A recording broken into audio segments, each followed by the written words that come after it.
Hello, everybody. This is Betsy Wurzel, your host of Chatting with Betsy on Passionate World Talk Radio Network, a subsidiary of Global Media Network, LLC. And our mantra is to educate, enlighten, and entertain.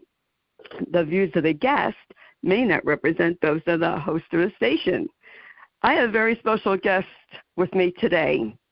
And, folks, I want you to all have an open mind, because one of the many things I learned about being a host is to have an open mind. And I interview people from all walks of life, from all around the world. And with me today is a special guest. I'm probably going to screw up saying his name. But with me today is Saqib Qureshi, who is multi-talented film producer, entrepreneur, award-winning author of books, and we will be discussing today his new book, Being Muslim Today, Reclaiming the Faith from Orthodoxy and Islamophobia, which I have to tell you, folks, it opened my eyes and made me think about situations, things that I have heard that didn't bother me before, but after looking at this book, now bother me. And I want to thank Saqib for coming on and for opening my eyes, and hopefully it's going to open your eyes. So welcome to Chatting with Betsy. Saqib. Thank you so much for that introduction, Betsy. I'm very touched by it. I'm looking forward to our conversation. You are welcome, and my honor. I have to tell you, Saqib, I was so touched. I know what motivated you to write this book, which was your son asked you if Islam is a violent religion. That had to touch you, like in your heart, yes. Like to your core as a parent. Yes, quite right. So in the Muslim world, I think I'm a Brit. I live in Toronto now, and I've grown up in Muslim communities where nobody really thought about our religion or our identity as being violent. Yes, the Western media and Western society does portray us in that light, but there's nothing really that made us think that we're violent. If anything, many of the indicators that we were aware of in terms of ideology and also in terms of the practice of the faith were quite non-violent. And when my son kind of broached the topic and said, Papa, you know what, is this a violent religion that we're part of? That was a real shock. It was like, hang on a minute, where did that come from? And it didn't take me more than a few seconds to figure out, he's part of a social ecosystem in the West where we're bombarded by messages and focus on Muslim and violent and Islam and fanaticism, and that's part of the media discourse. But it was still a shock for me to kind of come to terms with a situation where my own son is having to ask this question. And at first I was like, he can't be serious. And then I began realizing, well, he is dead serious, and I better do something about this. Well, how cool is that to have a dad to answer your question with writing a book? That's a good dad to research, all the research that you did to answer your son's question. When I had heard that, and what occurred to me in my mind is, because I'm a parent myself, is, did he hear that in school? Of course, social media, everything's on social media. Did somebody say something to your son, in a derogatory way? It's really a sad commentary, He was teased at school, and not in a way that made him feel nauseous or troubled, but it was like, he was teased about it, and that's where it came from. And, I think the kind of bottom line to me was that, hang on a minute, I don't mind, I can live with society continuously bombarding us with this false narrative, with this incredibly selective focus on Muslims and tying them again and again to violence, even though statistically and ideologically we're quite removed. But, I just didn't want our younger generation growing up on the defensive. And when I began looking for literature to prefer my son to read, he's an avid reader, I found that either most of the stuff out there was propaganda, like it's hell-bent on portraying Islam as absolutely the most perfect thing on the planet, or it's hell-bent on portraying it as the worst thing on the planet. Okay, and if it wasn't propaganda, it was far too academic, like this, great academic material, but that's really designed for people who've got an MPhil or a PhD, font 6, 5-syllable words, etc., etc. And I was like, there's got to be something that kind of bridges this, that is brutally honest about the religion, its faults, its journeys, its diversity, the contradictions, the way it's changed, what we know, what we don't know, yet was accessible. A 15, a 16, a 17-year-old could actually enjoy reading, and that was the challenge that I found, because I could refer him to a litany of, textbooks which would really mind numb him with incredibly small detail, but he would never read beyond the first chapter. And so my challenge was, how do we present scholarship in a way which is readable, enjoyable, fair, balanced, doesn't hide things, isn't trying to spin a story? Yes. How long did it take you to research for this book? So it took me realistically about 2.5 odd years to research it, but this is a journey that I began when I was my own son's age, when I was about 15, because I got introduced to the religion, or at least my religious identity kind of surfaced, my Muslim religious identity surfaced when I was his age. And so I have been debating and questioning and reading and researching and being challenged and being corrected and learning and then unlearning and relearning, and thinking for the better part of 35 years, So in some ways, it's 35 years of my soul which has gone into this book. And in some ways, it's like 2.5 years of plowing through academic material, scholarly texts, and coming up with the most accurate answer we have for some of the most important questions, with the caveat that there's an awful lot that we don't really know because we don't have records. Or our records are actually very, very weak. So I don't hide from that. I kind of say, look, according to the records, and the records on that particular topic are very, very weak, here's what we know. Go figure it out for yourself. And I think what surprised me in this journey was, I thought that if I began this journey of looking through the latest scholarship, I would be dissuaded from Islam. I'd be kind of swayed away. And what I think I found was that the Islam that is represented in the modern era, particularly in Western television sources and on social media, bears almost no resemblance to the religion as it was in the 7th century. And also, there were some really 1 or 2 spectacular surprises which I simply wasn't expecting, positive surprises which I wasn't expecting to come through. And it kind of gave me a lot of reassurance that, we could do with just clearing the noise out and putting out the information that we know or don't know or in between, and let people kind of evaluate from there. I think you did an excellent job, in my opinion, from what I did read from your book. And one of the many things that really stood out to me, Saqib, is, you are so accurate that, other religions who have violence in them, the Crusades, Hitler, for example, the Catholics aren't tied to being violent. And I like how you bring that out, in your book as one of the examples. There's been scandals in various religions. And I think that anyone of any religion, any belief, can take what they want to and twist it to fit their own agenda. Yes. Yeah, I think that's very true. Yeah, I think that's very true. I think certainly I see that a lot in the modern era with the Quran, you've got a lot of people who go out there and take one or two sentences from the Quran and they pump them up left, right, and center. And what they fail to recognize is that the Quran is a compilation of messages which were delivered over a 23-year time period. In each message was delivered in a space-time context.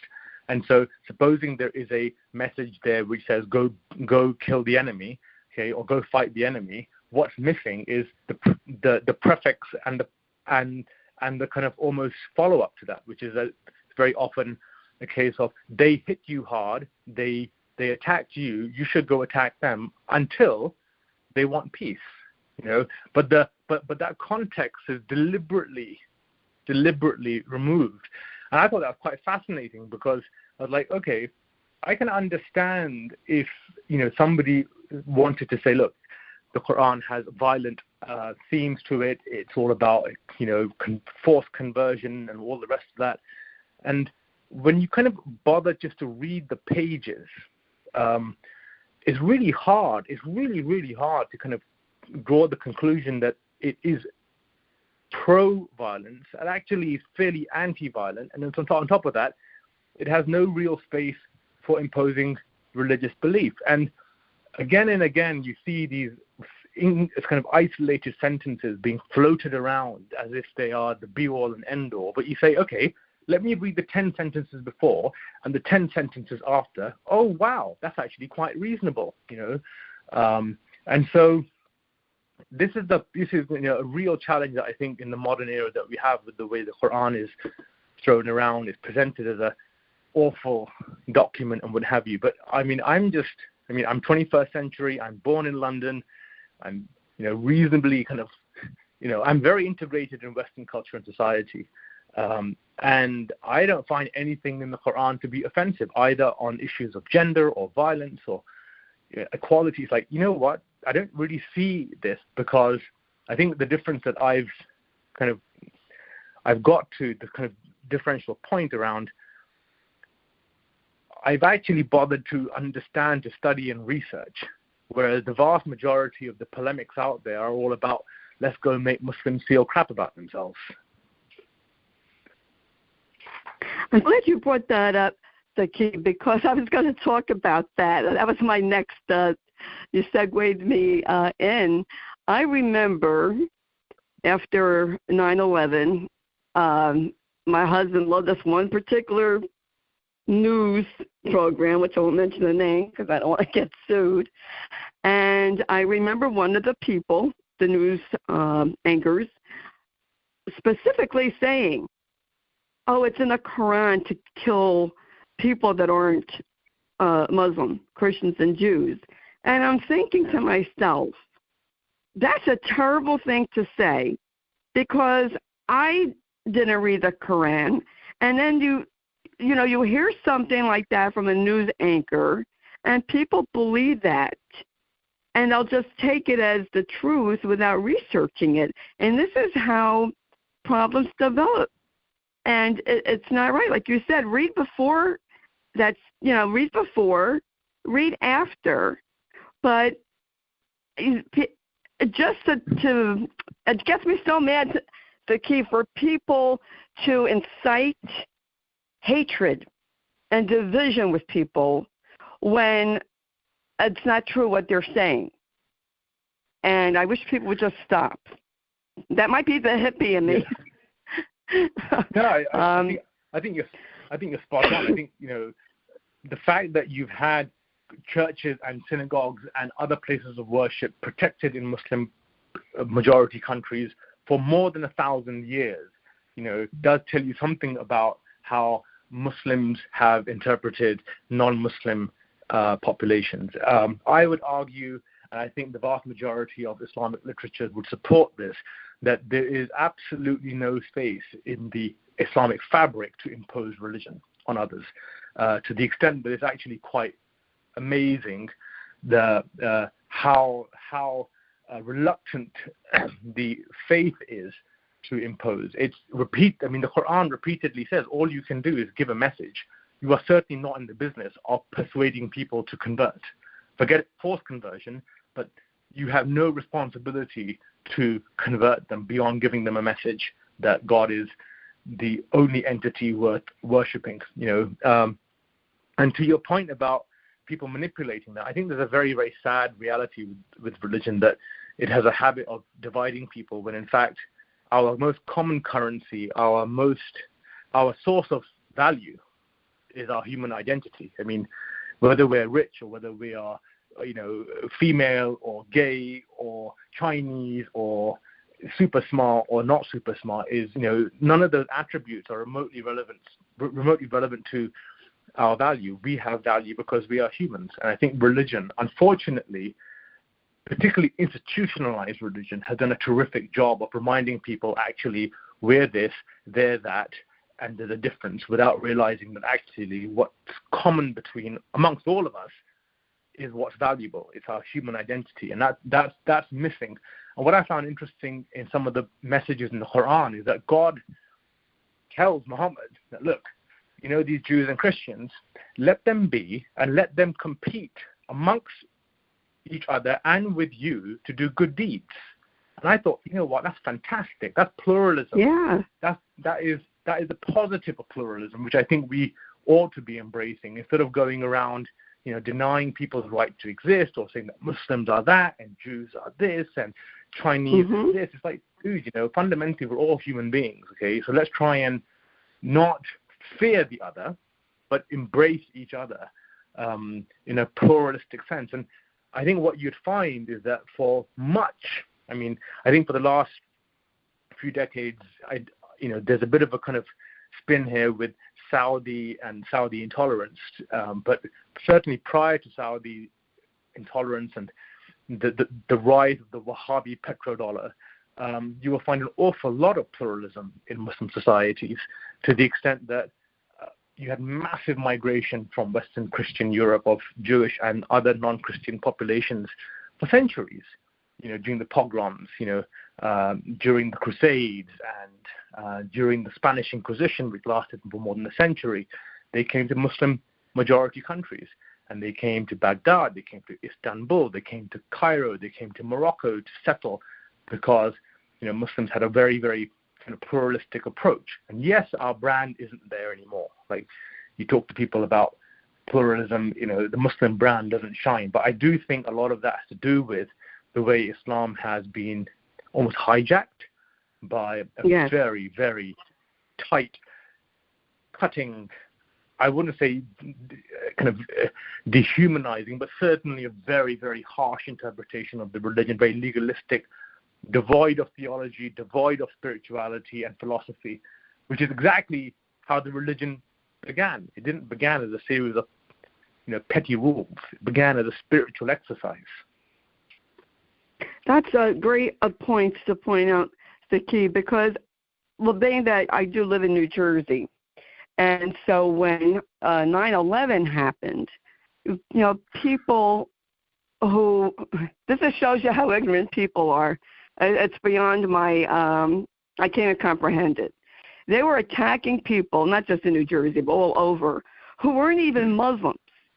They were Asian Indian. And first of all, you shouldn't be attacking anyone anyway. And if anyone had a brain cell that's functioning, you would know that that is a radicalized version. They radicalized it. That's not true Islam. And people don't understand that. And that's what bothers me, is when people attack people when they had nothing to do with it. And I think we need to celebrate our differences and our common ground, things we have in common. There's differences. Let's look at them. Let's work together. And you're right. There's religions that, with this the attitude, I'm better than you, and that just causes a lot of problems. And I just really want people to read your book, to understand, to have a better understanding of Islam and the Muslims, because I think if people were to read your book, they wouldn't be ignorant. Let me put it that way. That's how I feel. The thing is, Betsy, I think, we have to realize that the sheer quantum of knowledge out there on the planet is so extraordinary, that we are all fundamentally ignorant. Like, you've got 5 million pages on Wikipedia in English alone. There's no way any of us know more than 1% of those 5 million pages of Wikipedia in English. Forget Spanish, French, and the other languages. So we are fundamentally ignorant, and I don't kind of hold it against people for not knowing much about Islam. But what I think the problem that I actually have isn't with ordinary human folk. It's really with the institutions that convey knowledge, media in particular, and the way it goes about targeting Muslims and linking them with violence again and again. Like, if there's a story about Islam and good, that story never comes up. If there's a story about Islam and bad, that story is fueled and pumped, okay? And this is something that my book actually explores as well. I mean, I find it fascinating that you have this poet of love, Rumi, who is admired in the West. There are books on him. You'll find Facebook postings with his famous quotes, yes. Okay? Rumi, right? But the West seems to be ignorant of the reality that Rumi wasn't just a poet of love. He was fundamentally more important than a poet of love. His focus was as an interpreter of Islam. That's what he was. That's what he was known for hundreds of years. It's only in the Facebook generation that we become kind of thinking of Rumi as a poet of love. No, Rumi is not a poet of love. Rumi was a student of Islam. His entire life, his entire works were focused on God or Allah as in Arabic. And that's something that I find interesting. How our religion, how the religious identity has been morphed into this, almost fascist, terrorist, nasty little bucket. Like, hang on a minute, I can't relate to this. I don't relate to it. Homicide per capita in Muslim majority countries is lower than it is in non-Muslim majority countries. Homicide per capita amongst Muslims in the West is lower than homicide per capita of non-Muslims in the West. Okay, you have a core text, the Quran, which if you actually bother to read really just read the pages, it's like, no, this is not a text of violence. It's actually quite the opposite. It repeatedly says you can't force convert people. It repeatedly says, if you are attacked, defend yourself. But the moment the other party wants to stop, you must stop. And I find that quite fascinating for the 7th century. And even this notice about misogyny and gender, I was quite surprised because in the 7th century Arabia, before the last prophet Muhammad, because there were other prophets, Abraham and Jesus and David, before the last prophet began his mission, in parts of Arabia, women were literally assets. You could buy and sell them. They had no rights. But in 21 years, you have this 7th century Bedouin who initiates the most fantastic gender revolution I've ever come across, because he, by the end of his tenure, had made sure that women had the same equal right as men. No caveats, no ifs, no buts. Now, I'm not saying that people have kept to that. They haven't.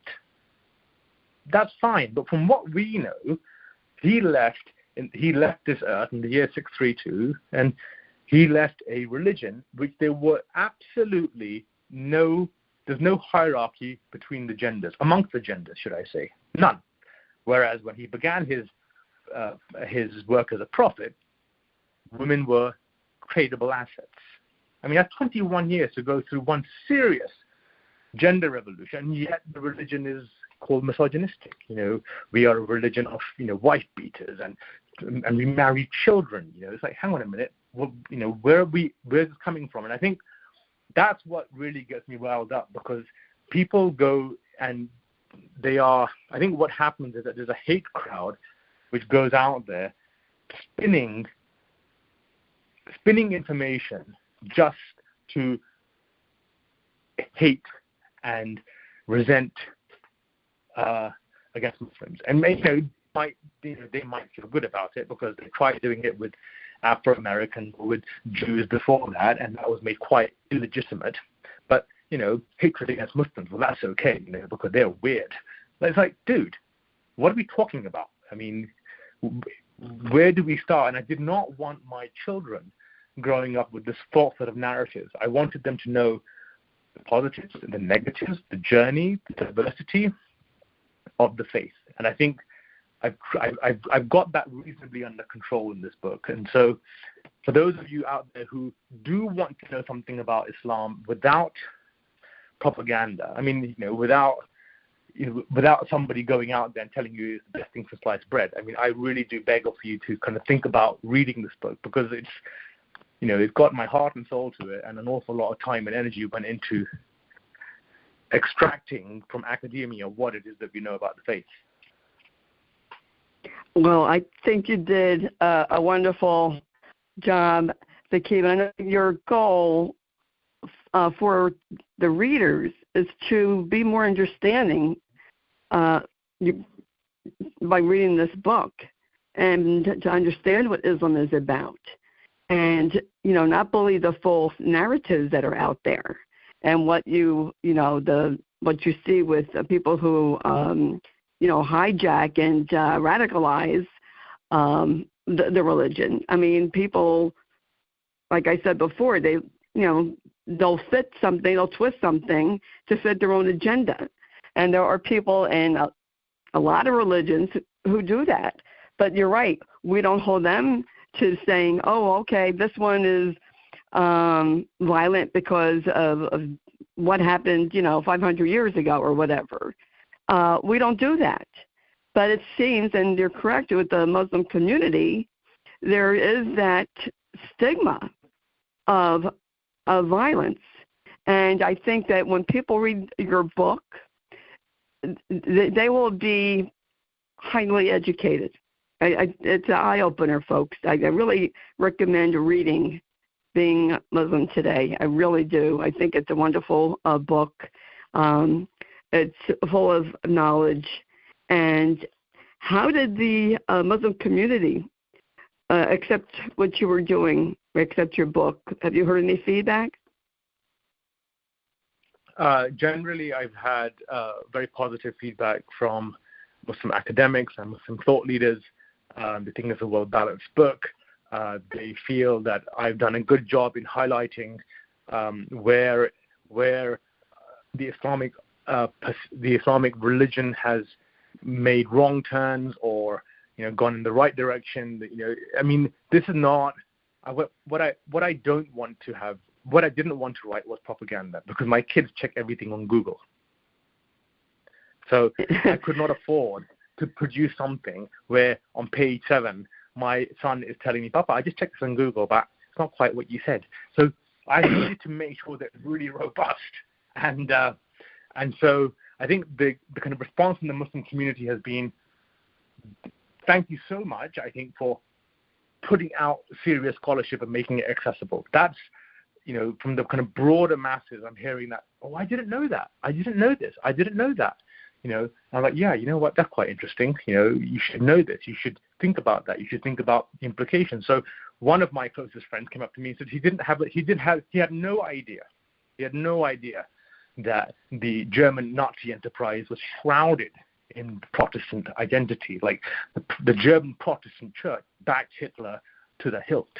And Hitler for 20 years, embraced the Protestant identity. He felt what he was doing was Christian, But it's amazing. It's amazing that you have one moron, who drives Al-Qaeda, Bin Laden, and then all of North America thinks, well, because of this muppet, Islam's a violent religion. But when Adolf Hitler goes and does what he does, well, you know what? We'll keep the Protestant faith separate from that, despite the fact that the entire Protestant church in Germany backed him. It's like, wait, you can't really do that. You can't go around and say this nutcase who wasn't this nutcase Bin Laden, who was not backed by any branch of the Islamic fabric. And there's no major Muslim body or sect that said, yeah, we're behind this character. Everybody just said he's a nutcase. He goes and blows up bits and pieces, and all Muslims get blamed, whereas Hitler is backed by the Protestant church. But the Protestant church kind of walks away not guilty.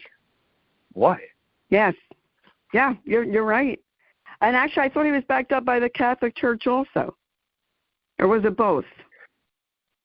Well, it was the German Protestants that went really hook, line, and sinker. The Vatican remained mute controversially, didn't do very much, could have done a whole lot more. But the Vatican was definitely, it had its relationships with Mussolini and the fascists and what have you, but it certainly didn't take a moral stand.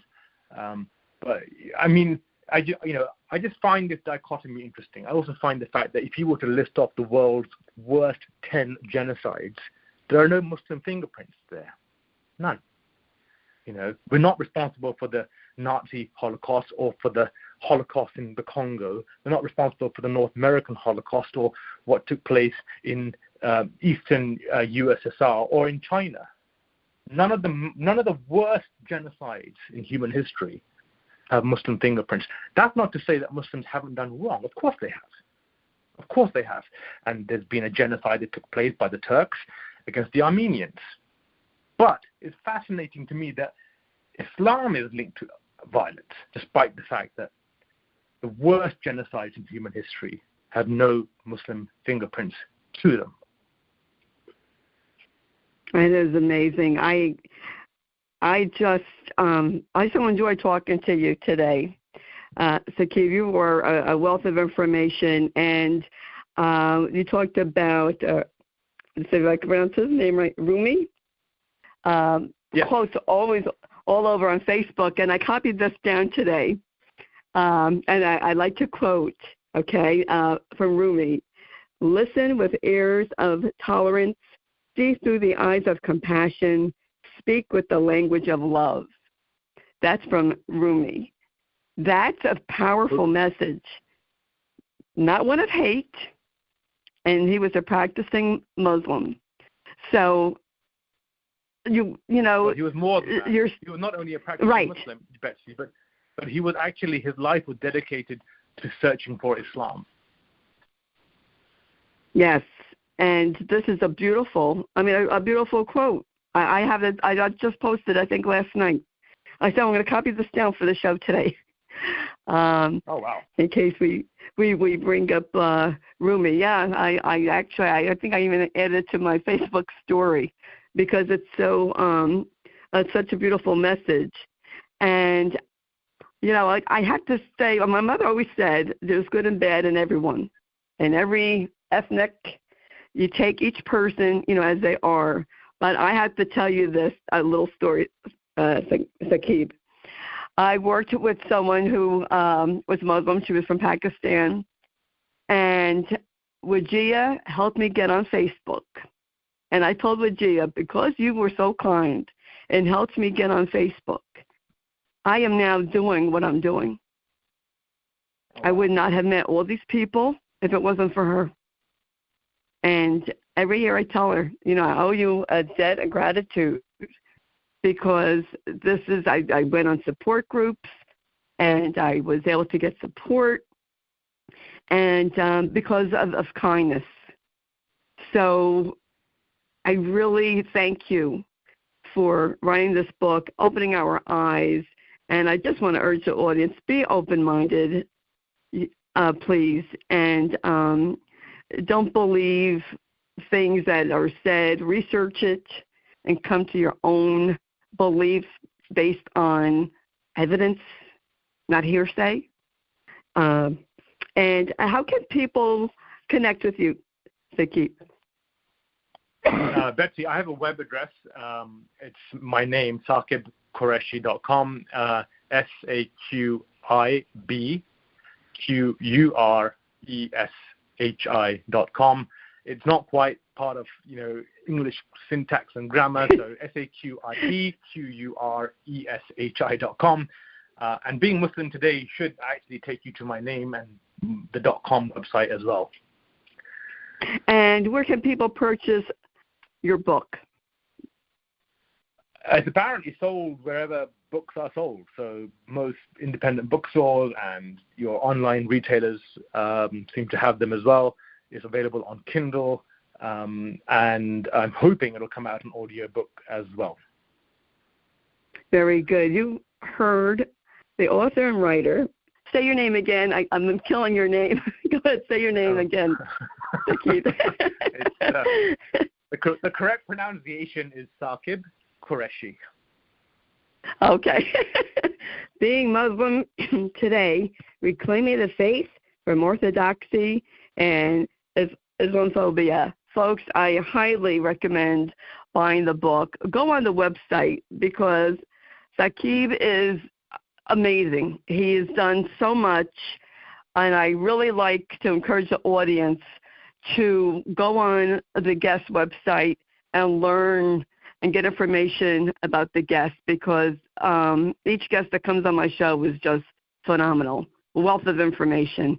And I thank you for writing your book, Saqib, and for coming on today and spending time on Chatting with Betsy today. Thank you so much.